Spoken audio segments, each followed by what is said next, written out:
राधे राधे मित्रों, आज हम श्रीमद् भगवत गीता के माध्यम से जीवन के महत्वपूर्ण मूल्य और सही मार्गदर्शन पर चर्चा करेंगे।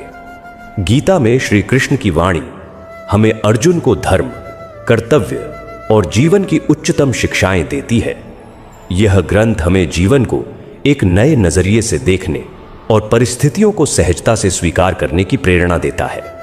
गीता का संदेश है कि हर व्यक्ति को अपने कर्तव्यों का पालन करना चाहिए और असफलताओं को नए अवसर के रूप में अपनाना चाहिए।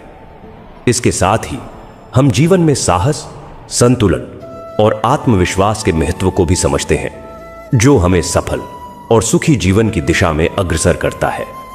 आज हम आपको भगवान श्री कृष्ण की एक प्रेरणादायक और अद्भुत कथा सुनाने जा रहे हैं।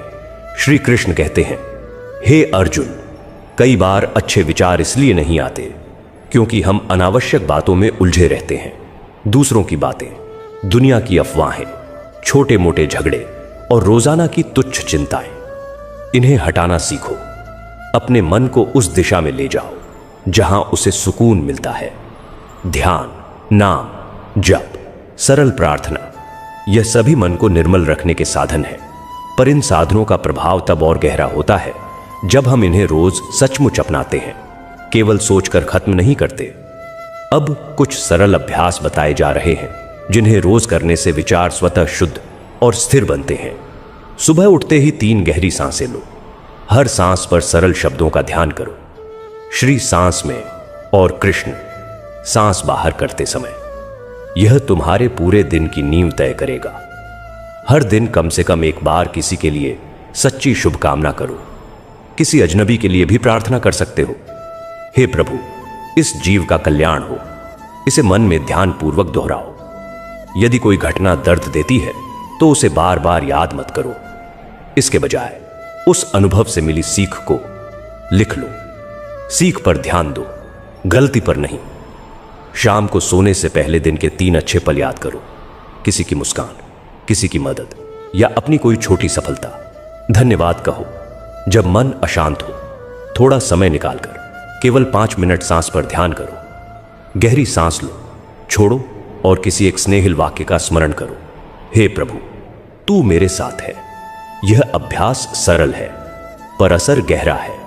धीरे धीरे तुम्हारे विचारों की गुणवत्ता बदलने लगेगी और जब विचार बदलेंगे तो कर्म और परिस्थितियां भी परिवर्तित होंगी, क्योंकि विचार वही बीज है जिनसे भविष्य अंकुरित होता है।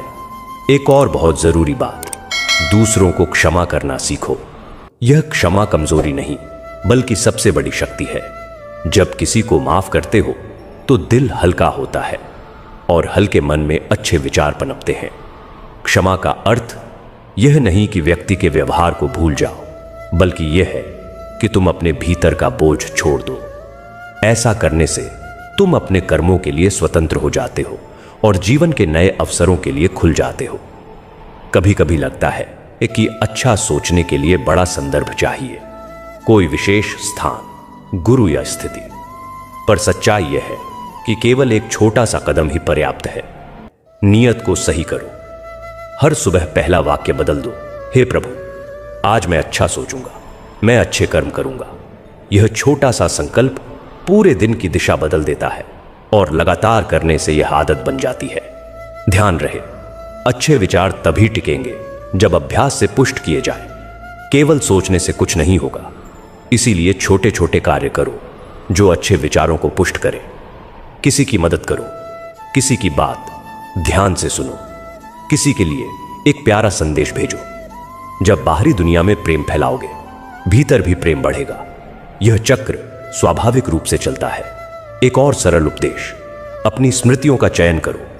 हम हर घटना को बराबर महत्व देते हैं, पर मन वही चुनता है जिसे बार बार याद रखते हैं। इसीलिए जानबूझकर उन पलों को चुनो जो तुम्हें उन्नत बनाते हैं। प्रेम के क्षण, मदद के पल, ईश्वर की कृपा के समय। प्रतिदिन कम से कम एक बार उन पलों को याद करो और उनका धन्यवाद करो।